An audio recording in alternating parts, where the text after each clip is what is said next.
Assalamualaikum warahmatullahi wabarakatuh.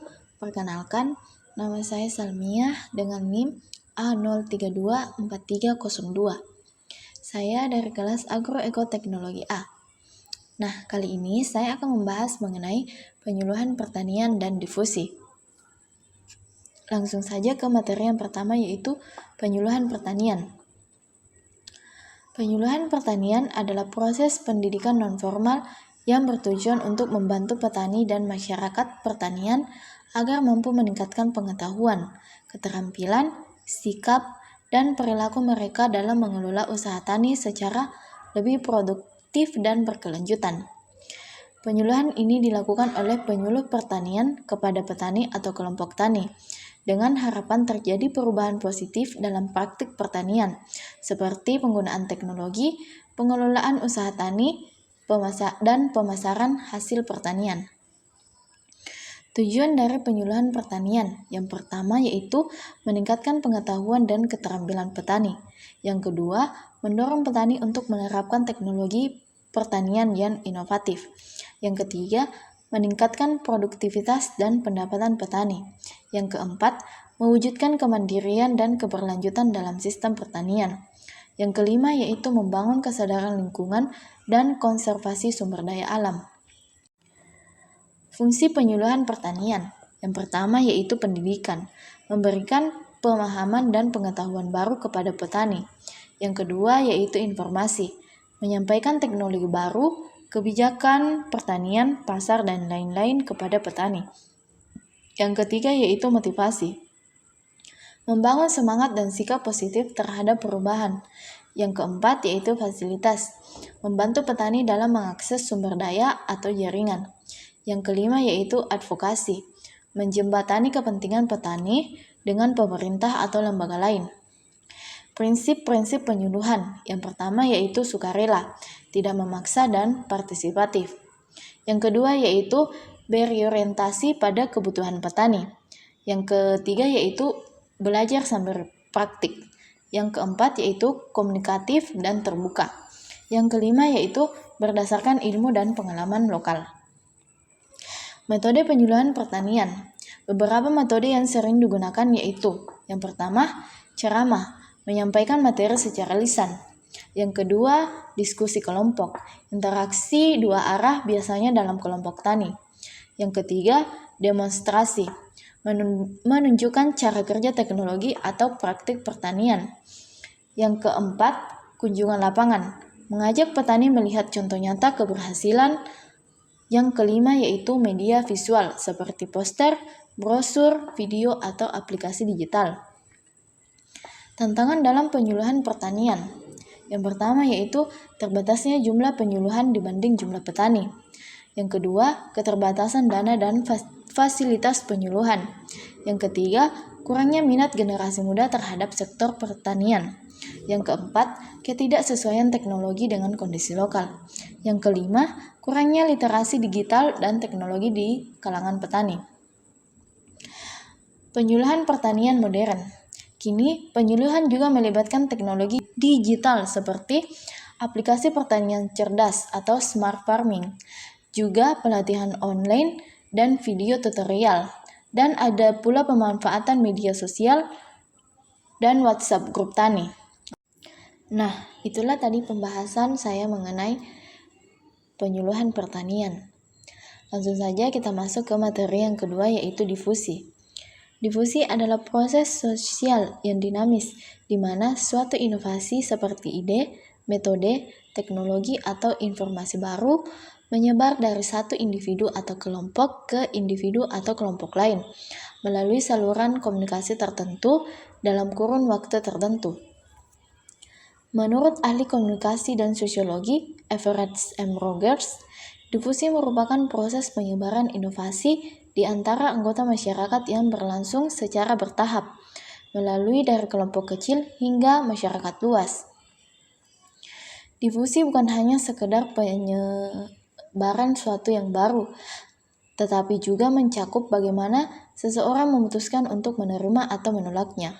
Proses ini terdiri dari 5 tahapan. Yang pertama yaitu pengetahuan.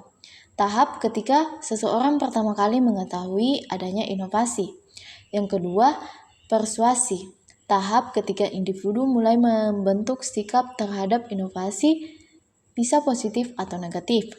Yang ketiga, keputusan, tahap pengambilan keputusan apakah akan mengadopsi atau menolak inovasi tersebut. Yang keempat, penerapan, tahap di mana inovasi mulai digunakan dalam kehidupan nyata. Yang kelima, konfirmasi, tahap evaluasi akhir, apakah inovasi akan terus digunakan atau ditinggalkan. Tipe-tipe penerima inovasi. Tidak semua orang menerima inovasi secara bersamaan. Dalam masyarakat, ada berbagai tipe penerimaan inovasi berdasarkan seberapa cepat mereka mau menerima atau mencoba hal baru. Yang pertama yaitu inovator. Inovator adalah orang pertama yang mencoba sesuatu yang baru. Mereka berani mengambil resiko dan terbuka terhadap perubahan. Yang kedua yaitu early adopter. Early adopter adalah orang-orang yang cepat mengikuti inovasi setelah melihat keberhasilan pada inovator. Yang ketiga yaitu early majority. Early majority adalah kelompok yang lebih hati-hati, tetapi bersedia mencoba inovasi jika sudah terlihat bermanfaat bagi banyak orang. Yang keempat yaitu late majority. Late majority adalah orang-orang yang baru akan menggunakan inovasi, setelah itu menjadi hal umum dan terbukti sukses. Yang kelima yaitu laggards, adalah kelompok paling lambat menerima inovasi. Biasanya, mereka sangat mempertahankan kebiasaan lama atau tidak percaya pada hal baru. Faktor-faktor yang mempengaruhi difusi. Keberhasilan suatu difusi sangat dipengaruhi oleh berbagai faktor, antara lain. Yang pertama yaitu karakteristik inovasi. Semakin besar keunggulan suatu inovasi dibandingkan cara lama, semakin cepat pula inovasi diterima di masyarakat.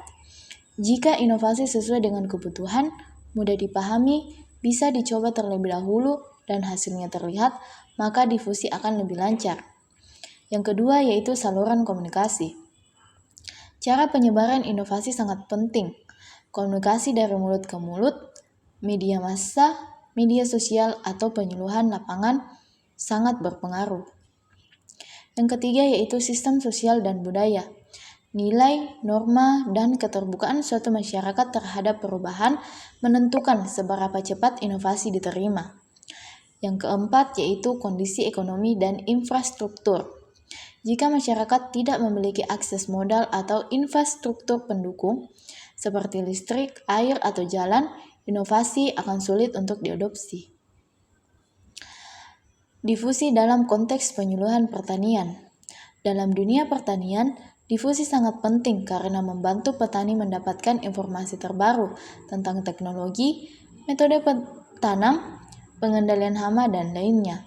Sebagai contoh, jika ada teknologi baru seperti pupuk organik atau sistem irigasi hemat air, maka peran penyuluh pertanian sangat besar dalam memperkenalkannya kepada petani. Setelah beberapa petani mencoba dan berhasil, maka petani lainnya akan mengikuti. Itulah proses difusi dalam praktik. Penyuluh bertindak sebagai agen perubahan yang menjembatani antara peneliti atau pemerintah dengan petani di lapangan. Tanpa difusi, inovasi yang bagus sekalipun bisa gagal menjangkau masyarakat. Teori-teori pendukung difusi. Beberapa teori lain yang mendukung pemahaman tentang difusi meliputi.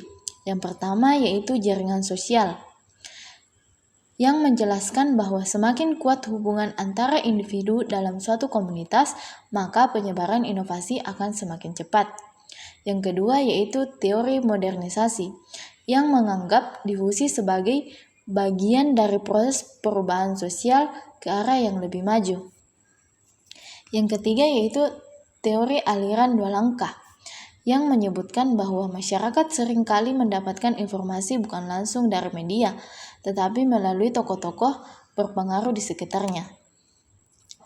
Tantangan dalam proses difusi. Walaupun difusi penting, proses ini juga menghadapi tantangan seperti yang pertama yaitu penolakan terhadap perubahan karena nilai tradisional yang kuat. Yang kedua, kurangnya tenaga penyuluh atau agen perubahan yang aktif di lapangan. Yang ketiga, kurangnya kepercayaan masyarakat terhadap teknologi baru. Yang keempat, kesenjangan informasi akibat rendahnya akses terhadap pendidikan atau teknologi digital. Yang kelima yaitu keterbatasan modal untuk mengadopsi inovasi baru. Nah, itulah pemaparan materi dari saya tentang penyuluhan pertanian dan difusi.